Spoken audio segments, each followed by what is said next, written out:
Hello बच्चों, तो आओ प्रश्न को देखते हैं। कार्तीय तल में किसी बिंदु की स्थिति निर्धारित करने वाली क्षैतिज रेखाओं को एक्स अक्ष तथा ऊर्ध्वाधर रेखाओं को वाई अक्ष कहते हैं।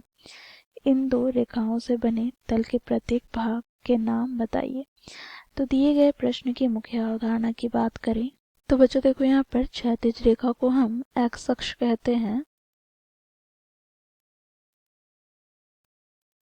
तथा ऊर्ध्वाधर रेखा को बच्चों हम वाई अक्ष कहते हैं।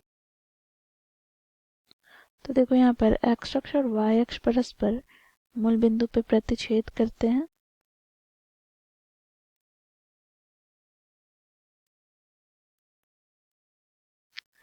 तो बच्चों देखो, यहाँ पर मूल बिंदु के दाईं ओर एक्स पर संख्याएं धनात्मक होते हैं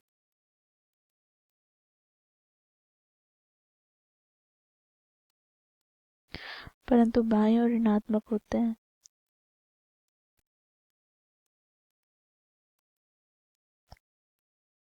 इसी प्रकार मूल बिंदु के ऊपर की ओर वाई अक्ष पर संख्याएं धनात्मक होते हैं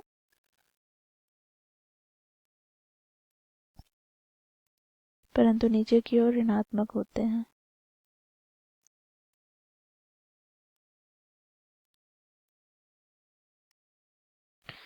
तो बच्चों देखो, यहाँ पर हम बात करें एक्स अक्ष और वाई अक्ष की, तो बच्चों ये परस्पर प्रतिच्छेद करते हुए कार्तीय तल को 4 भागों में विभाजित करता है। प्रथम भाग को बच्चों हम प्रथम चतुर्थांश कहते हैं। बच्चों देखो, यहाँ पर हम इसके चिन्ह की बात करें तो बच्चों देखो, एक्स अक्ष का जो चिन्ह होगा वो धनात्मक होता है और वाई अक्ष का चिन्ह भी धनात्मक होता है। तो यहाँ पर प्लस कॉमा प्लस। इसी प्रकार बच्चों, यहाँ पर द्वितीय चतुर्थांश की बात करें तो दूसरा भाग को हम द्वितीय चतुर्थांश कहते हैं। ठीक है, इसमें बच्चों देखो, एक्स का चिन्ह ऋणात्मक होता है और वाई का चिन्ह धनात्मक होता है। इसी प्रकार बच्चों देखो, यहाँ पर तृतीय भाग को हम तृतीय चतुर्थांश कहते हैं। तो बच्चों देखो, यहाँ पर एक्स का चिन्ह भी ऋणात्मक और वाई का चिन्ह भी ऋणात्मक होता है, अर्थात माइनस कॉमा माइनस। इसी प्रकार बच्चों देखो, यहाँ पर चौथे वाले भाग को हम चतुर्थ चतुर्थांश कहते हैं।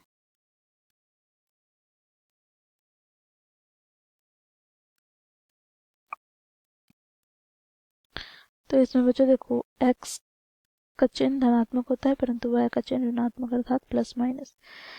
तो इस मुख्य अवधारणा की सहायता से हम दिए गए प्रश्न को हल करते हैं। तो प्रश्न में कहा गया है, दो रेखाओं से बने तलों के प्रत्येक भाग के नाम बताइए। तो जैसा कि हमने मुख्य अवधारणा में देखा कि एक्स अक्ष और वाई अक्ष परस्पर एक दूसरे को प्रतिच्छेद करते हुए कार्तीय तल को 4 भागों में विभाजित करते हैं। पहला भाग को प्रथम चतुर्थांश, द्वितीय भाग को द्वितीय चतुर्थांश, तृतीय भाग को तृतीय चतुर्थांश और चतुर्थ भाग को चतुर्थ चतुर्थांश कहते हैं। तो इस प्रकार हम लोगों ने दिए गए प्रश्न को मुख्य अवधारणा की सहायता से हल किया। आशा करती हूँ आप लोगों को यह प्रश्न समझ में आया होगा। धन्यवाद।